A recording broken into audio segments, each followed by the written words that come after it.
जोधपुर के सिद्धनाथ मंदिर को यहाँ का जन जन जानते हैं, परंतु आज हम उन दो महान शख्सियतों के बारे में बात करने जा रहे हैं जिनका यह नाम नारायण स्वामी और नेपाली बाबा था।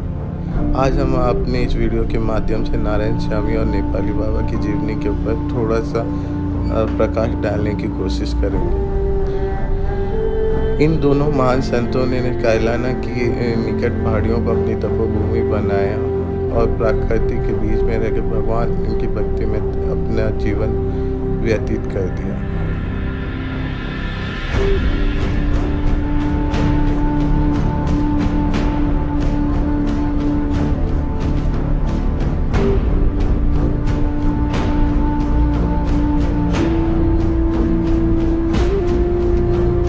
बात उस समय की है जब भारत पे ब्रिटिश हुकूमत होती थी और जोधपुर शहर परकोटे में सीमित था।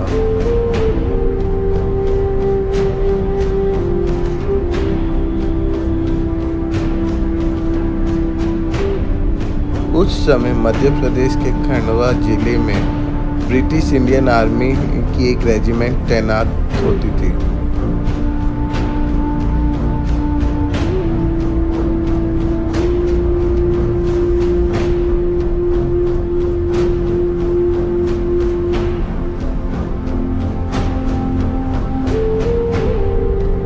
उस ब्रिटिश इंडियन आर्मी रेजिमेंट में नारायण स्वामी नाम के एक सिपाही हुआ करते थे।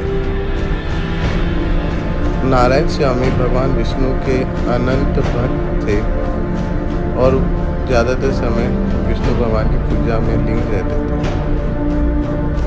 एक बार इसी तरह वो भगवान की पूजा में लीन थे और उसी समय एक अंग्रेज ऑफिसर द्वारा उनकी रेजिमेंट की मार्च पास्ट का ऑर्डर आ गया। तब भगवान विष्णु ने न केवल नारायण स्वामी का रूप धर के मार्च पास्ट में उनकी जगह हिस्सा लिया, बल्कि उनकी हाजिर रजिस्टर में भी उन्होंने नारायण स्वामी का हस्ताक्षर करके उनकी नौकरी बचाई। इस घटना से नारायण स्वामी के जीवन पर अमिट छाप पड़ी और उन्होंने फौज की नौकरी से इस्तीफा देके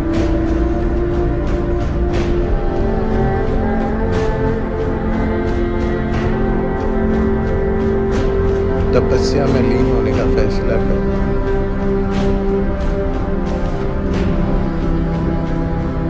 अपने गुरु के आदेश लेके नारायण स्वामी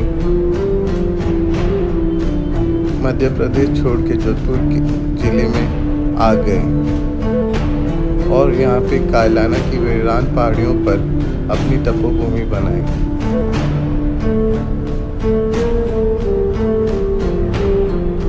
उन्होंने अपने जीवन का अधिकांश समय कायलाना की पहाड़ियों में गुफा में व्यतीत किया और यहाँ पे 15 से 18 साल तक कठोर तपस्या की।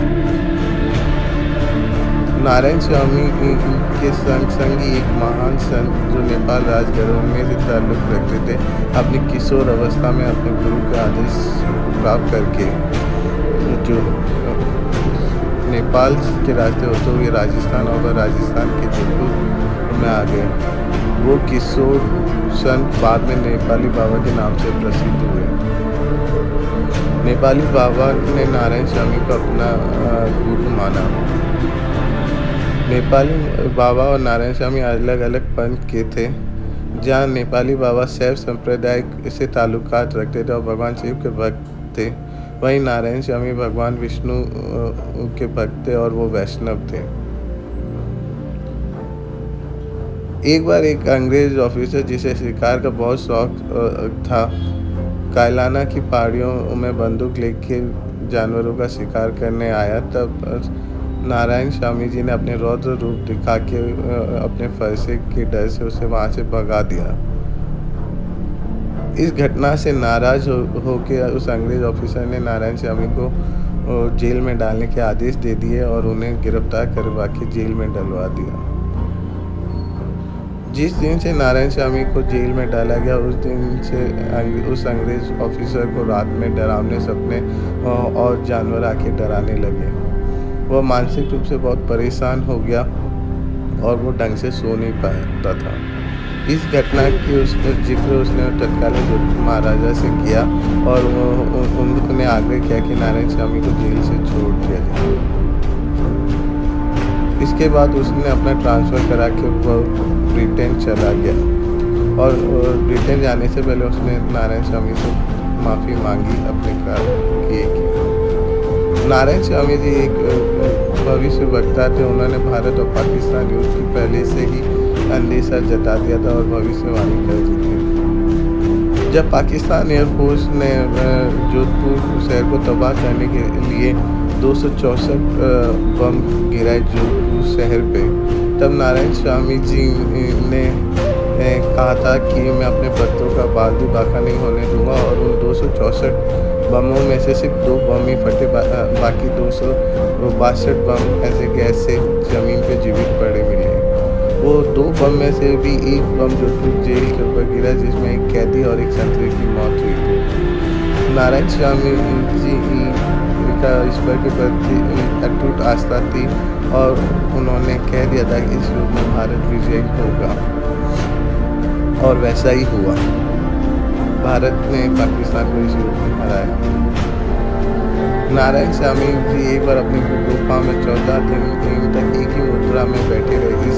इसे देखकर उनके सारे भक्त डर गए, परंतु उसी बीच एक ब्रिटेन से टेलीग्राम प्राप्त होता है जिसमें उनका एक अंग्रेज भक्त लिखता है कि स्वामी जी आपने जो मुझे योग की मुद्रा बताई थी वो समझ में नहीं आई।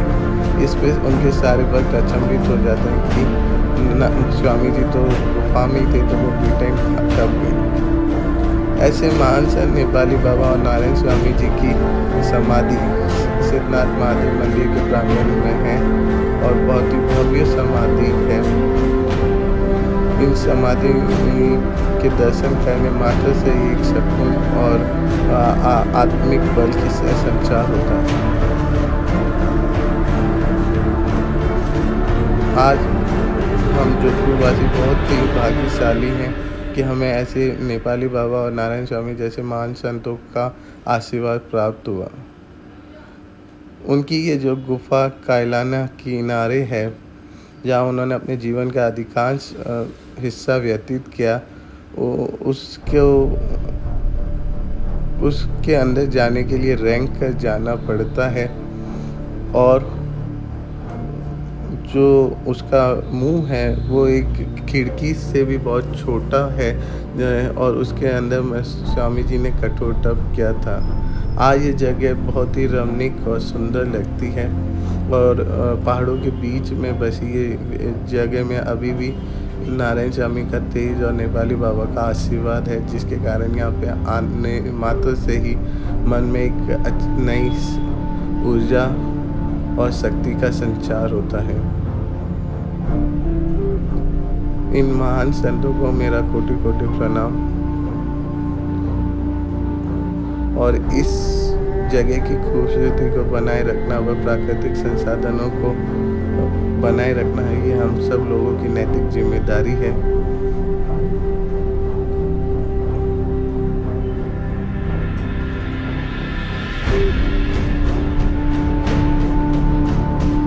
आपने इस वीडियो को देखा, इसके लिए धन्यवाद।